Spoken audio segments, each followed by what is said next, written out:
Alternatif uyuşmazlık çözümlerinin uygulanmasının en büyük faydaları sence ne? Biraz önce hata yapmadan, zaman kaybetmeden diyerek başladın da oradan devam etmeni rica ediyorum. Neler var mesela bizim için faydalı olan? Ya bence bu bir aile meselesi de olsa, bu bir işte iş, holding, işte ne bileyim bir yatırım meselesi de olsa en önemlisi yine zaman Hı hı. ve tabii ki gizlilik. Gizlilik. Hı hı. Yani çünkü hassas konular bu. Zaten eğer uyuşmazlık konusu olduysa herkes için hassas demektir. Yoksa Değil mi? önemsenmemiş bir şey kimse arasında problem olmaz. Herkese göre değişir ama gizlilik çok önemli. Çünkü ne yargı sisteminde ne adliyelerde ya da işte sadece noterden ihtarname bile gönderseniz bunun gizli kalacağının hiçbir garantisi yok. Bu işin takipçisi var, işte ne bileyim adliye muhabiri var ya da rakipleriniz var. Bunun dedikodusunu ortaya çıkarabilecek, tahmin edemeyeceğiniz riskleriniz var. Her anlamda. Dolayısıyla bence gizlilik, hız en önemli dalları diye düşünüyorum. Onun dışındaki zaten hani teknik tanımlarda kullandığımız işte objektiflik, bağımsızlık mesela bunlar zaten önemli. Bunlar ama zaten hani mahkemede de olması gereken. Daha rahat, masada çözüm, herkesin kendini daha rahat ifade edeceği. Bir de benim sizin derslerinizde de önemseyerek kendime hep tuttuğum hani sadece işte kanunda yazan değil de başkaca kırgınlıkları bazen, başkaca kayıpları bazen tamir etme şansı vermesi. Yani mahkemede zaten orada yazan konuları değerlendirip karara bağlayabilirsiniz ama yani ne bileyim işte ben işte sizin bana bir şey söylemenizde çok kırılmış ve bunun için özür dilemeniz benim için çok daha pahalı bir şey olabilir, çok daha kıymetli. Arabuluculukta bizim bunu da bir mesele haline getirip çözebiliyor olmamız, bazı manevi şeyleri de zaman zaman bence bu gerçekten kıymetli çünkü herkesin yarası başka olabilir. Kesinlikle, kesinlikle. Peki belediye başkan yardımcılığı yaptığınız dönemde alternatif uyuşmazlık çözümleriyle ilgili yaptığınız bir çaba oldu mu, bir proje oldu mu geçmişte? Evet, çok da önemsediğimiz, değer verdiğimiz bir projemiz oldu. İşte o dönem zaten yeni yeni Türkiye'nin tanıştığı bir dönemde arabuluculuk kavramıyla.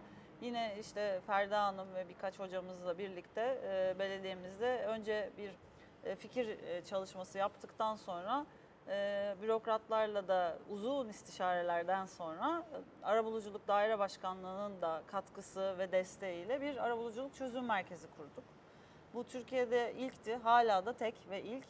Zaman içinde maalesef işte Türkiye'nin içinden geçtiği dönemlerde biraz pasife çekildi ama o dönem bu çözüm merkezine Beşiktaş'ta yaşayan, ihtiyaç sahibi, bu konuda uyuşmazlığını çözmek isteyen herkes gelip ücretsiz olarak oradaki danışmanlardan uyuşmazlığının çözümü konusunda destek aldı. Hem bu arabuluculuk kurumunu tanıdılar hem de faydalandılar. İşte kiracısıyla problemi olan, yandaki komşusuyla tesisat borusu anlaşmazlığı olandan tutun da işte ne bileyim emlak müdürlüğünde bir işi olup onu neticelendiremeyen, tanımlarda zorlanan bütün vatandaşlarımız ilk defa tanıştıkları ve duydukları bu arabuluculuk kurumundan hizmet aldılar. Burada hem belediyemiz hem de Arabuluculuk Dairesi ciddi katkı sağladı. Hem de oranın çok güzel, büyük bir açılışını yaparak da kamuoyuna da tanıtımı konusunda faydalı olduğumuzu düşünüyorum. Hı hı. Kamu uyuşmazlıkları konusunda bizimle paylaşmak istediğin bir şeyler var mı? Alternatif uyuşmazlık çözümleri kamu uyuşmazlıklarında kullanılır mı sence?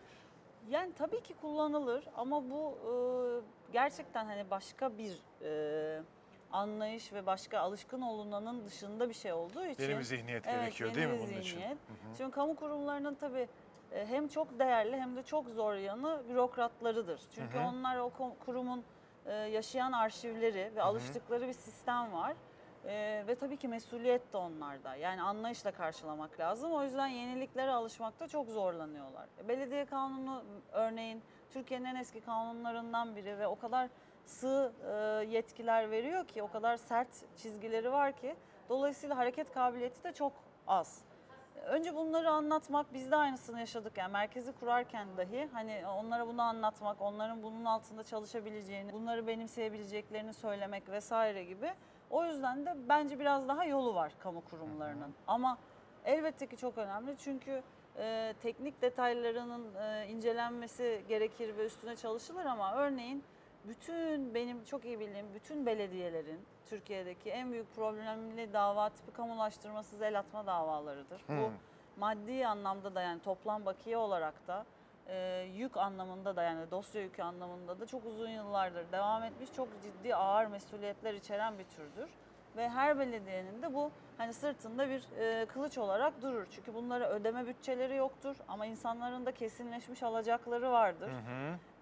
Bunlar hani belediye kanununun ve bürokratlara verilen yetkilerin bir tek uzlaşma komisyonu vesaire gibi açılımları var ama yetkiler yine bahsettiğim gibi dar olduğu için neticeye varamıyor. Çünkü bir belediye ya da bir kamu kurumu faiz ödeyemez, öderse zimmet olur, ödemezse dosya ilerleyemez vesaire gibi bir sürü detayı var.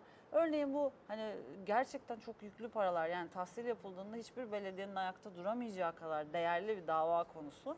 Mesela bununla ilgili keşke bütün belediyeler gerekli eğitimi alıp gerekli harekete geçebilse ve hem orada mağdur olan vatandaş hem de bununla hala uğraşmaya devam eden, nesiller boyu devam eden belediye kadrosu rahatlayabilse. Yani ilk aklıma gelen ve gerçekten birebir vatandaşın da tarafı olduğu dava tipi olarak bunu söyleyebilirim.